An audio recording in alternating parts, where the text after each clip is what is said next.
بالقاسم المصطفى محمد اللهم صل على محمد صلى الله عليه وعلى أهل بيته الطيبين الطاهرين سيما بقية الله في الأراضين واللعن الدائم على أعدائهم أجمعين من الآن إلى لقاء يوم الدين. اللهم نور قلوبنا بالقرآن ووفقنا للعمل به. لا حول ولا قوة إلا بالله العلي العظیم. خب بحث و گفتگویمون در جواز تقلید از مجتهد متجزی بود. قول اول با ادلش و نقد آن بیان شد. رسیدیم به قول دوم. فرمودن که مجتهد متجزی یا فتوا دارد یا فتوا ندارد. فرمود مجتهد متجزی در مواردی که فتوا صادر شده است ازش تقلید از او بلا اشکال است. اما اگر مجتهد متجزی بالقوه باشد، یعنی فتوایی از او صادر نشده باشد، تقلید از مجتهد متجزی جایز نیست. پس در حقیقت این قول تفصیل داد به صدور فتوا و عدم صدور فتوا. اگر مجتهد متجزی فتوا دارد یجوز تقلیده، اما اگر نه توان دارد ولی فتوایی از او صادر نشده است، تقلید از او جایز نیست. شما همین مسئله رو میتونید در مجتهد مطلق هم مطرح کنید. بله، گاهی اوقات مجتهدی است که واقعا ملکه استنباط در همه ابواب رو دارد ولی فتوایی از او صادر نشده است. به تعبیر امروزی رساله عملیه ندارد. شما تو متأخرین زیاد دیدید خیلی از بزرگان بودن به احترام اساتید و بزرگان دیگر فتوایی از خودشون صادر نکردن. اگر یادتون باشه مثل مرحوم آقای عراقی رضوان الله تعالی علیه، تا زمان که حضرت امام بود رساله عملیه شما ازشون ندیدید. بعد از رحلت حضرت امام مؤمنین وقتی درخواست کردن رساله عملیه ایشون صادر شده است. اونجا میشه همین بحث رو مطرح کرد. آیا همین تفصیل رو اونجا هم میتونیم بدیم؟ یعنی در باب مجتهد مطلق بگیم مجتهد مطلقی که فتوا دارد تقلید از او جایز باشه، وقتی فتوا نداشته باشد تقلید جایز نباشه. این هم بحثه، سواله که آیا همین تفصیل رو اونجا هم میشه داد یا خیر. عرض کردیم دیروز قائلین به این قول مرحوم حضرت امام، مرحوم آقای خودی در تنقیح و مرحوم سید حکیم در مستمسک و دیگران میشن. اما میرسیم به دلیل این قول دوم که چطور آمدن این مسئله رو مطرح کردن. اولین دلیل و مهمترین دلیل این قول بفرمایید سیره عقلاست. دقت فرمودید سیره عقلا می باشد. میفرماد وقتی به سیره عقلا شما مراجعه کنید، عقلا به کدام متخصص رجوع میکنن؟ متخصصی که خودش را در معرض رجوع قرار داده باشه. اما متخصصی که خودش را در معرض رجوع دیگران قرار نداده باشه به او رجوع بفرمایید نمیکنه. به مثال توجه کنید. 2 نفر رفتن رشته پزشکی خوندن، هر دو هم در اون رشته متخصص شدن و برگشتن به کشور. اما یکی مطب باز کرده، تابلو زده، اما دیگری مطب نزده، تابلوی هم نزده. مردم به کی مراجعه میکنن؟ بله، اونی که مطب داره و تاب میزده، اینا همینطور میگن عقلا. بله، سیره عقلا رو وقتی ما مراجعه میکنیم میبینیم عقلا به مجتهد متجزی رجوع میکنن که فتوا ازش صادر شده باشه، اما مجتهد متجزی که هیچ فتوا ندارن، عرف عقلا به چنین مجتهدی مراجعه نمیکنن. پس اولین دلیل و مهمترین دلیل برای این قول سیره بفرمایید عقلاست. حقیقتش من میخواستم به همین مقدار بسنده کنم، یعنی دلیل بیاریم برای این قول کمی سیره عقلا باشه. به ذهنم رسید که یک مقداری در رابطه با سیره عقلا درنگ بکنیم، توقف بکنیم، خوب این سیره عقلا برای ما منقح بشه. لذا این بحثی که امروز میکنم حداقل 4-5 ساعت وقت منو گرفته که مباحثی رو خدمت دوستان عرض بکنیم که بعداً متوجه بشیم چطور حضرت امام و دیگران برای اثبات مدعای خودش تمسک کردن به سیره عقلا و مهمترین دلیلشون هم سیره عقلاست. بقیه ادله انشاءالله میخونیم، مثل آیه ذکر، آیه سؤال، آیه نفی و روایات رو میگن دلیل امضایی تأکیدیه، یعنی اون دارن سیره عقلا رو جا میکنن، امضا میکنن و تأکید میکنن. پس مهم سیره عقلایی است.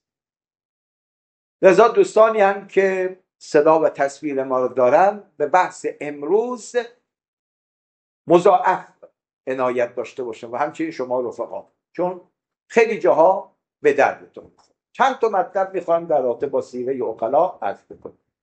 یادداشت بفرمایید. اولین مطلب تعریف بنای عقلاست، یا بفرمایید تعریف سیره عقلاست، که اصلا سیره عقلا بفرمایید چیه. به حضور شما عارضم که 2 تعریف مشهور در رابطه با سیره عقلا شده. من آرام آرام میگم، یادداشت کنید تا توضیح بدم. تعریف اول: سیره و بنای عقلائیه عبارت است از میل و گرایش درونی، از میل و گرایش درونی و سیره عملی عقلای عالم، و سیره عملی عقلای عالم، اعم از متدینی و غیر متدینین.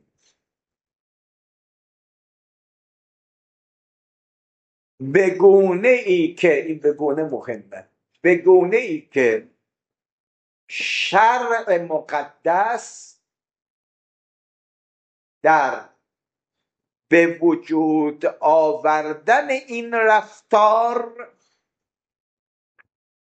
تکویناً هیچ نقشی نداشته است.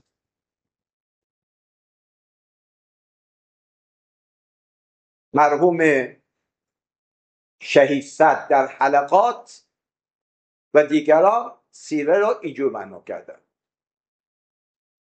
درست شده؟ پس سیره عقلا یعنی چی؟ بفرمایید. میل، گرایش، یا بفرمایید بنای عملی عقلای عالم. عقلای عالم یعنی در این رفتار عملی مذهب نقشی ندارد، گرایش‌های مذهبی نقشی ندارند، بلکه عقلای عالم به ما هم عقلا در این عمل نقش دارند. پس جناب شارع مقدس در تکوین و تکون و ایجاد این سیره هیچ نقشی نداره. دقت کردید؟ بعدم میگیم نقشی نداره، این نقشی در به وجود آوردنش. بله بعدم میگیم شارع نقشی که داره تایید و امضاست، ولی در اصل ایجاد این رفتار عملی نقشی بفرمایید نداره. درست شد؟ مثلا حالا برای مثال میزنیم، شما الان سیره عقلاست این که میخواید وقتی وارد یه خانه بشید چیکار میکنید؟ در میزنید. دقت کردید؟ این اختصاص به ما نداره. میگه این سیره عملی چیه؟ عقلا میباشد. منتها شارع مقدس آمده این سیره رو چیکار میکنه؟ امضا میکنه. این یک تعریف. پس بنای عقلا عبارت از سیره عملی عقلای بفرمایید عالم.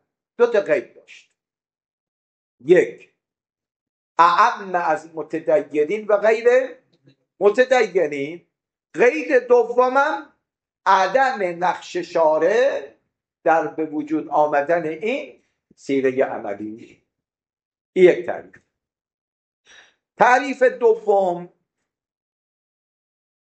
تعریفی است که مرحوم نائینی رضوان الله تعالی علیه دارد. میفرماید سیره عبارت است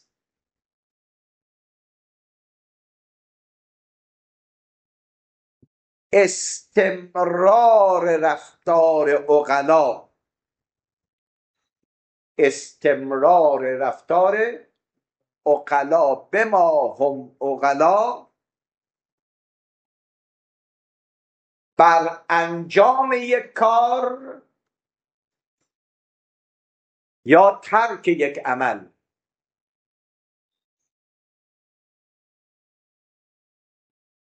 و در این رهگذر مهم نیست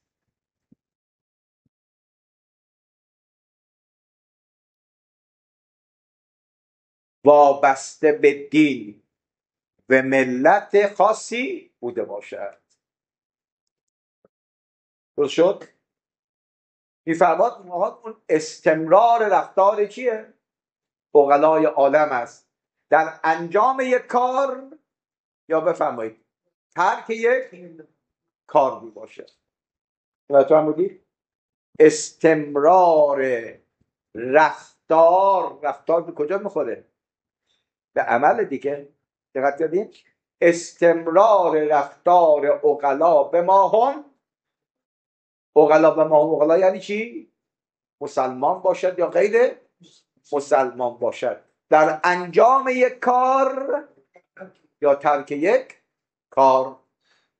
و از کردیم که در این مسائل دین خاص ملت خاص هم نقشی نداره. رو شد؟ این تعریف سیره عقلا. خب آقای اقبال چی فهمیدی از سیره عقلا؟ سیره عقلا چیه؟ رفتار عملی عقلای عالم بر انجام یک کار یا ترک یک عمل. اینو میگیم سیره عقلا. حالا بعدم ببینیم حضرت امام و دیگران که میگویند بله ما میتوانیم از مجتهد متجزی تقلید کنیم که فتوا داشته باشه، اما اگر فتوا نداشته باشه تقلید. و دلیلش چه میگیره؟ میگه وقتی شما به رفتار عملی عقلا مراجعه بکنید، رفتار عملی عقلا کجا تجلی پیدا میکنه؟ برای جایی که فتوا داشته باشه. اما جایی که فتوا نداشته باشد عقلا این تقلید رو توجه نداره. انشاءالله که مطلب روشن. این مطلب اول. مطلب دوم که خیلی مهمتره، الفرق بین بنای عقلا و بین حکم عقلی. خیلی جاها شما میرید بخواد امتحان شفایی بدی، مصاحبه بدی فلان، یعنی گیر میندازن. چه فرقی است بین حکم عقل و بین بناء عقلا؟ چون هر دو کلمه عقلا و عقل دارن دیگه. یه طرف میمونه که فرقی با هم دارن. دقت کردین؟ گاهی اوقات میگیم حکم عقل اینه، گاهی اوقات میگه بناء عقلا اینه. فرقشون چیه؟ یه نکته داخل پرانتز میگم، عزیزانی که هم صدای ما رو میشنون دقت کنید.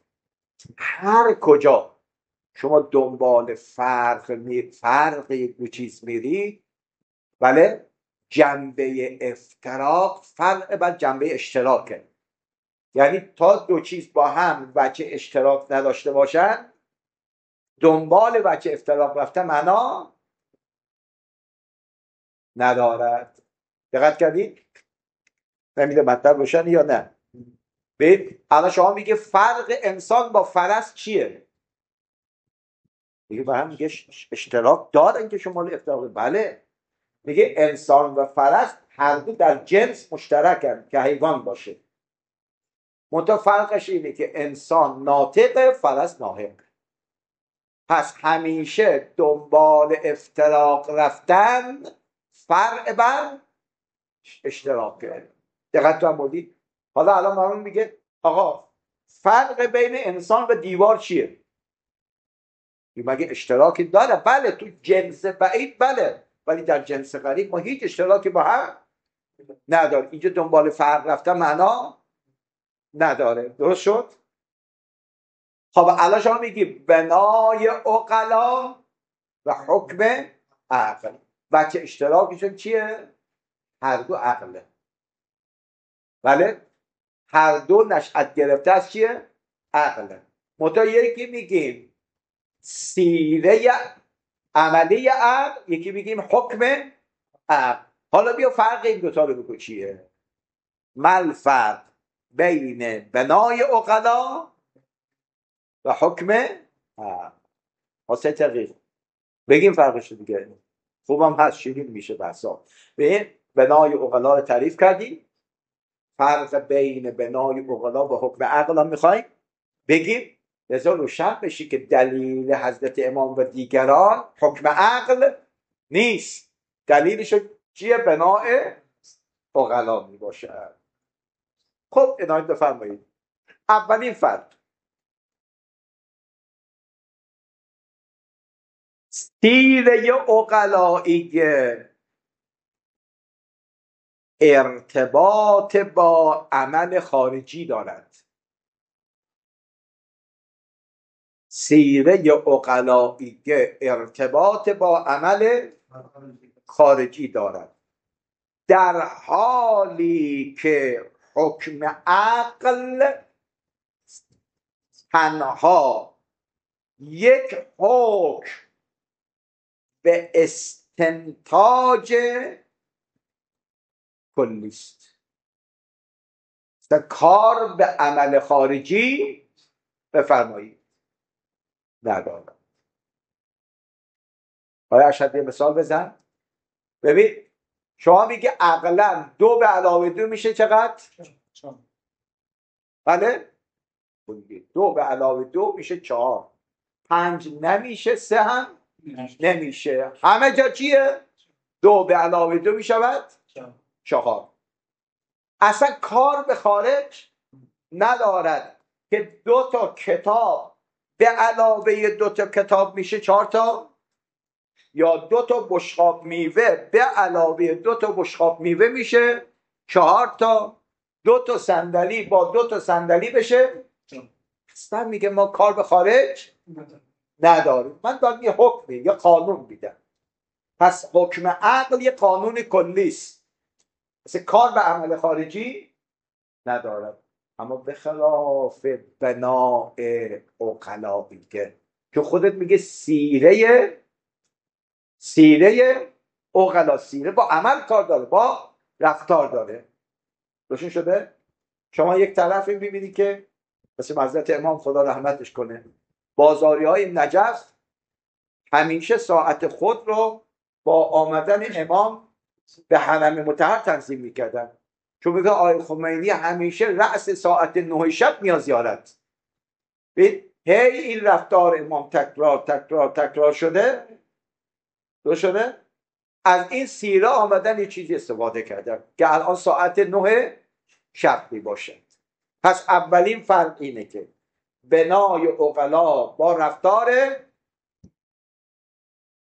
رفتار خارجی کار داره، اما حکم عقلا اگر عاقل باشن، اما حکم عقلا اصلا با رفتار خارجی کار ندارد. درست شده؟ این اولین فرق. لفظی باشه معنوی هم نیست. این عقلی که ما از اول خوندیم و خیلیه، حکم عقل ارتباطی به خارج نداره. همین داره بگه. اما بنای عقلا چی؟ خارج لفظ رو آقا بنای عقلا به کی ربط داره؟ خود این بنا مبنا عمل عقلا. دقت کردید؟ پس بنای عقلا مرتبط با کیه؟ عمله.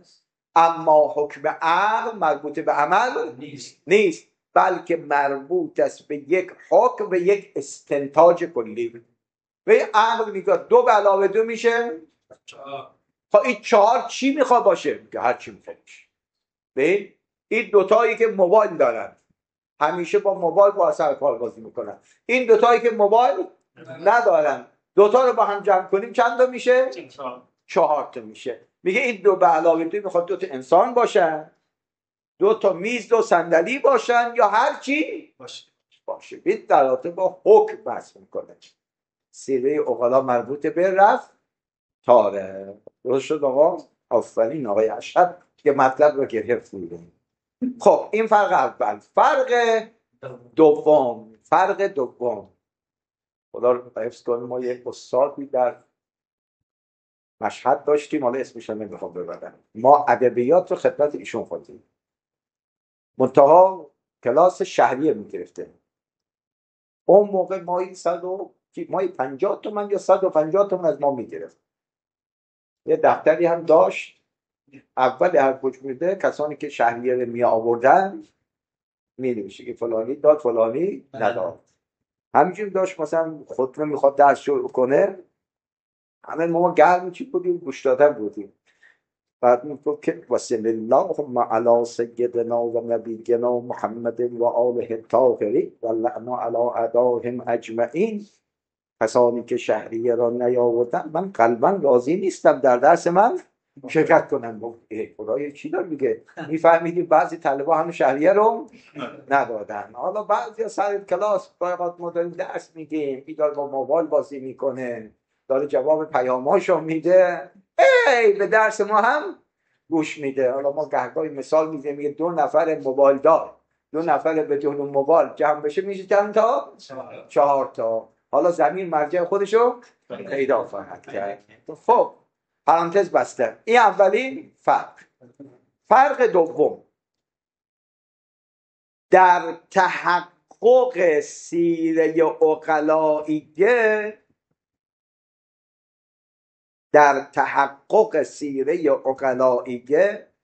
تکرار عمل نقش دارد، در حالی که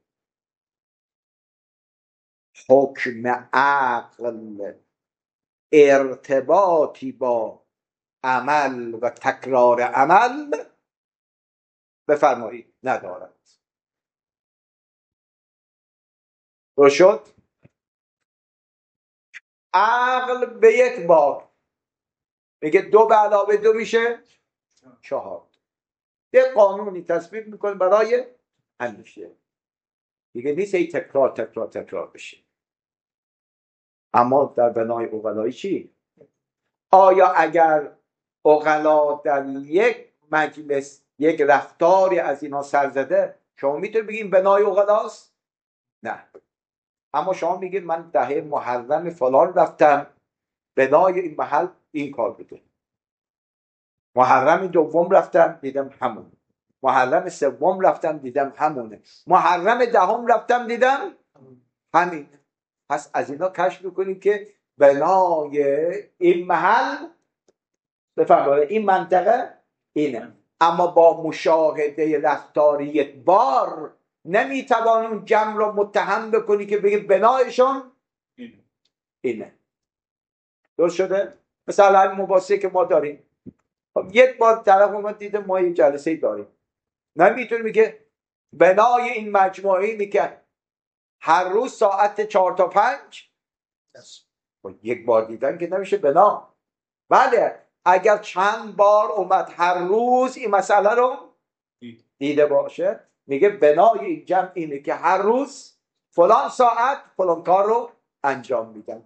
پس در بنای عقلا و سیره عقلا تکرار عمل شرطه، اما در حکم عقل تکرار لازم نیست، چون عقل یک بار حکم میزنه، میگه العدل حسن و الظلم. بله لازم هر دفعه بگه هر ظلمی دیده بگه نه، یه حکم میکنه برای همیشه. 3 حکم عقل حجیت عقل، حجیت حکم عقل ذاتی است، ولی حجیت سیره عقلائیه مشروط است به امضای شارع یا به عدم منع شارع. درست شد؟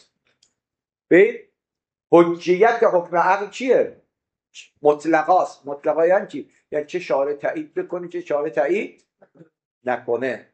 یعنی قدر حکم عقل اگر یه جا دیدی بیان شارع است، اون بیان شارع میگه امضا هست، تأکیده.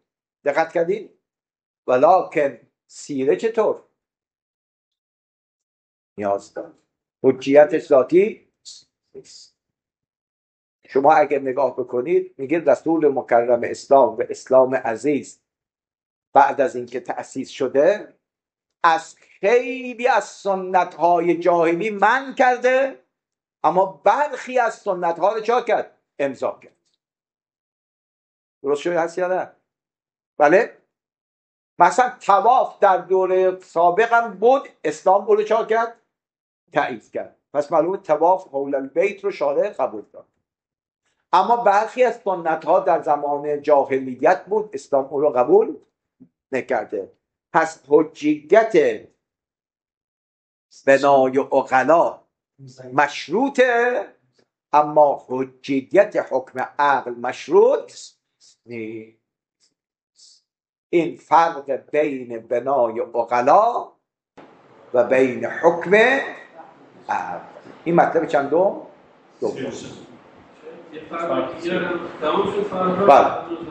نه همین. یه فرق دیگر هم هست شاید از لاغالای همین بیدیش به دست میاد، اون اینی که حکم عقل ثابته، هیچ وقت متغیر نیست، ولی سیره عقلا قابل تغییره. نه، سیره عقلا که مورد امضا اشاره باشه دیگه قابل تغییر نیست. عوض میشه. سیره مثلا امروز سیره عقلا الان بعداً عرض می‌کنیم، اجازه بده.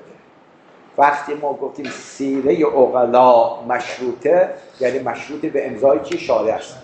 لذا میگیم که هم عصر بودن سیره با معصوم چیه؟ لازم. اما سیره های نوپیدا یعنی بعد از زمان معصوم، انشاءالله بعدا میاییم یه عده میگه چنان سیره ما حجت نمیدانیم. ما سیره های حجت میدونیم که به امضای کی در اومده باشه؟ شارع. الان یک سری سیره های اومده که ما الان دسترسی به معصوم نداریم. آیا میشود به این سیره تمسک کنیم؟ مشغول فقهای ما میگن خیر. سیره عقلا در اون زمان بله الان انشاءالله بیاریم یه باشه. فعلا ما داریم به قول آیه ترکا بیر یواش یواش به قول عربا شوی. اول اومدیم سیره عقلا، بنای عقلا رو تعریف کردیم، بعد اومدیم فرق بین سیره عقلا و حکم عقلا رو کردیم. 3 فرق بین نه دیگه سه تا فرق. مطلب سوم فرق بین بنای عقلا و سیره متشرعه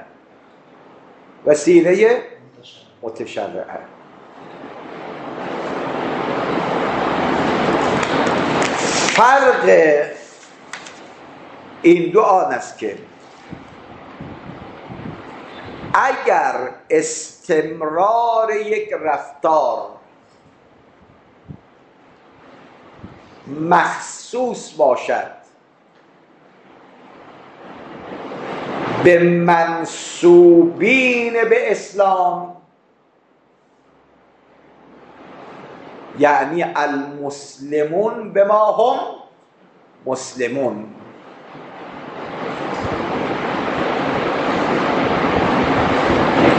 این بنا را متشرعه می‌گوییم.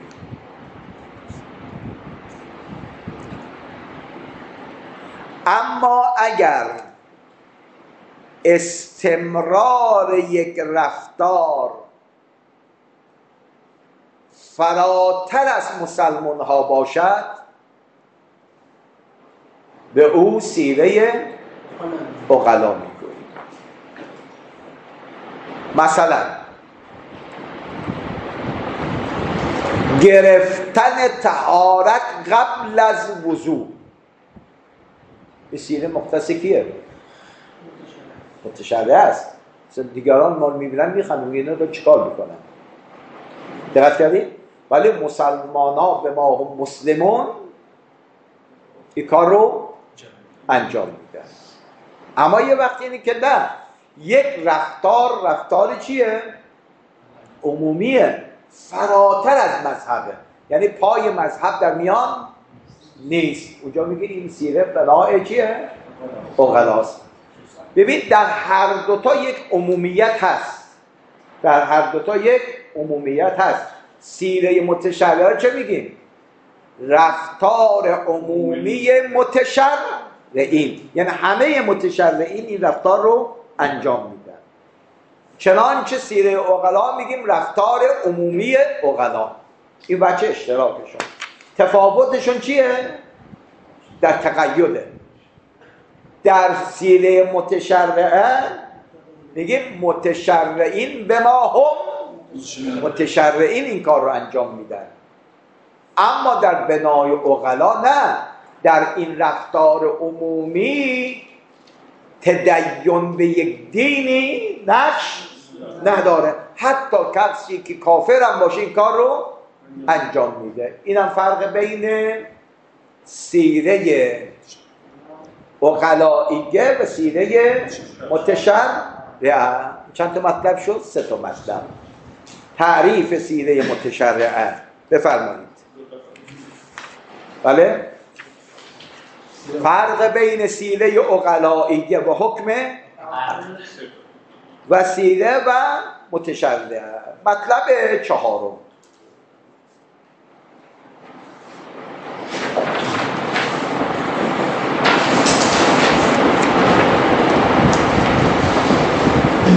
طرق اثبات حجیت سیره عقلائیه. طرق اثبات حجیت سیره عقلائیه. بفرمایید به چه دلیل سیره حجته؟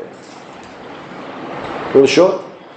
ملاک اعتبار حجیت سیره عقلائیه چیست؟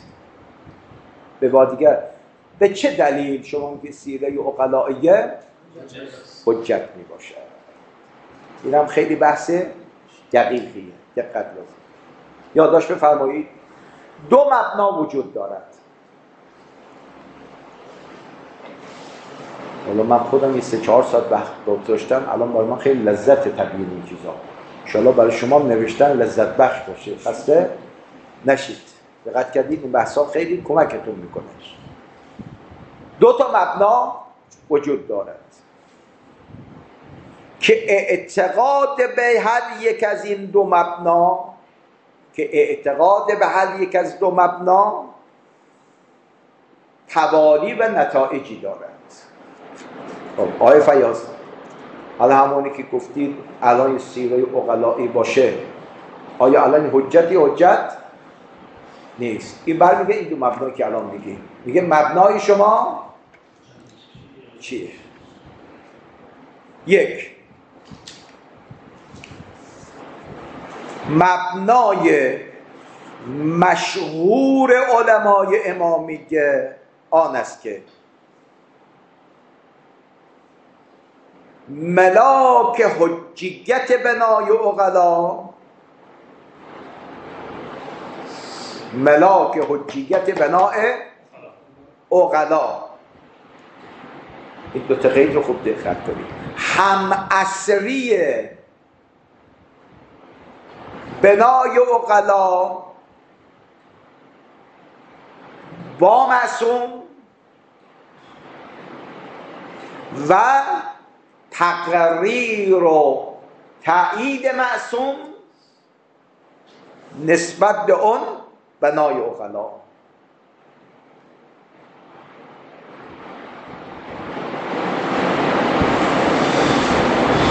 پس بنابراین طبق این مبنا ملاک حجیت بنای عقلا کشف از رضایت و امضای چیه؟ معصوم است. درست شد؟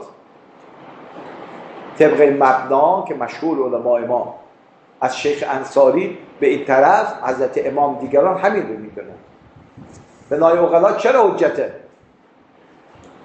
چون کاشف از نظر چیه؟ امام معصوم هست. به الا بنای عقلا که کاشف از امضا و تایید امام نباشد، اون بنای عقلا برای ما ارزش اگر اومدن تا یک اصلی. دقت کردید؟ مسئله برعکس شده، یعنی عقلا عقلش رو دادن به دست شیطان، همه دارای یک رفتار ناهنجار و به بیجا شدن. آیا میشه ما بگیم از این خط بنای عقلا بگیم حجته؟ بگیم نه، ما بنای عقلا رو با 2 قید حجت میدونیم. بنای عقلایی که هم عصر با معصوم باشد، 2 تقریر و تایید معصوم رو هم داشته باشه. حالا بعدا میگیم حالا یا این که معصوم اظهار کرده که من این سیره رو قبول دارم، یا این که همین که دید و من نکرد که از همین تقریر ازش استفاده میشه. عدم من. این یک مبناست. مبنای دوم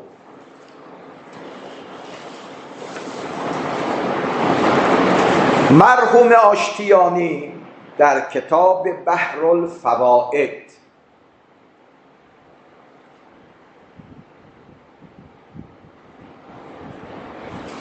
که شرح بر رسائل است، جلد 3 صفحه 53، ایشان و دیگران معتقدند که بنای عقلا به حکم عقل باز می‌گردد و ملاک حجیت بنای عقلا کشف از حکم عقل است.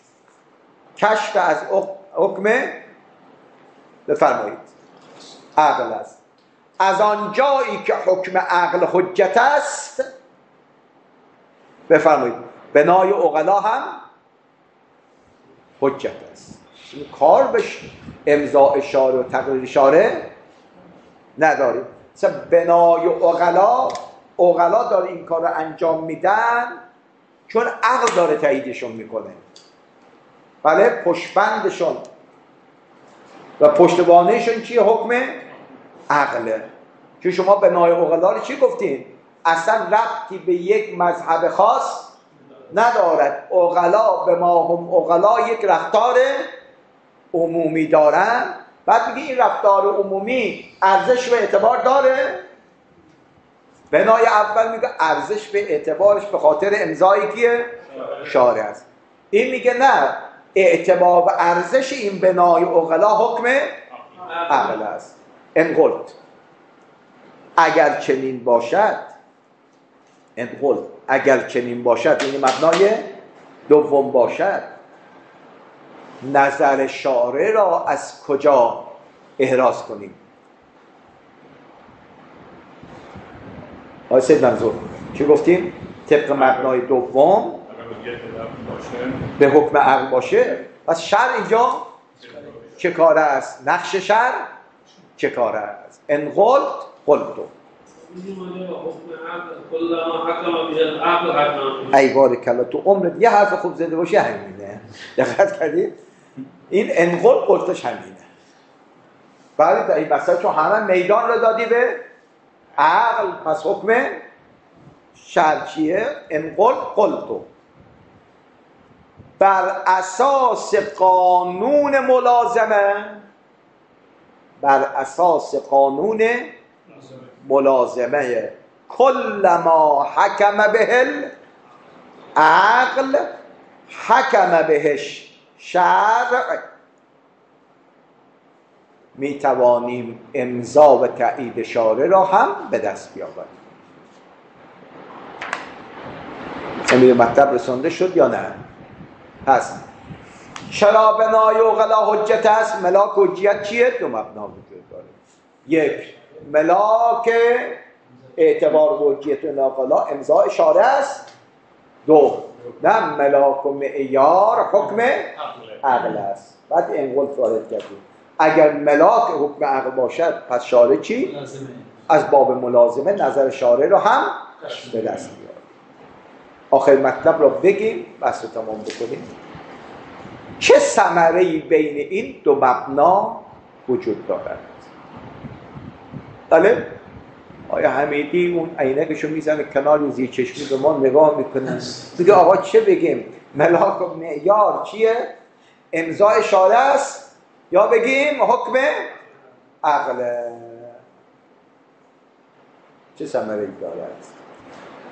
خب آسه تقی بگیم یا میگی؟ چشم، چون اجازه میفرمایید برد میکنیم. ملاک معیار چیه؟ وجود ثمره طبق مبنای اول که ملاک چی باشه؟ ملاک و جگت امضای شارع باشد. طبق مبنای اول سیره های نوپیدا و بعد از عصر معصوم ارزش ندارد و حجت نیست. اما طبق مبنای دوم حجت است. بله؟ چرا طبق مبنای اول ارزش نداره؟ میگه این سیره سابقه نداشت. دقت کردید؟ سابقه نداشت.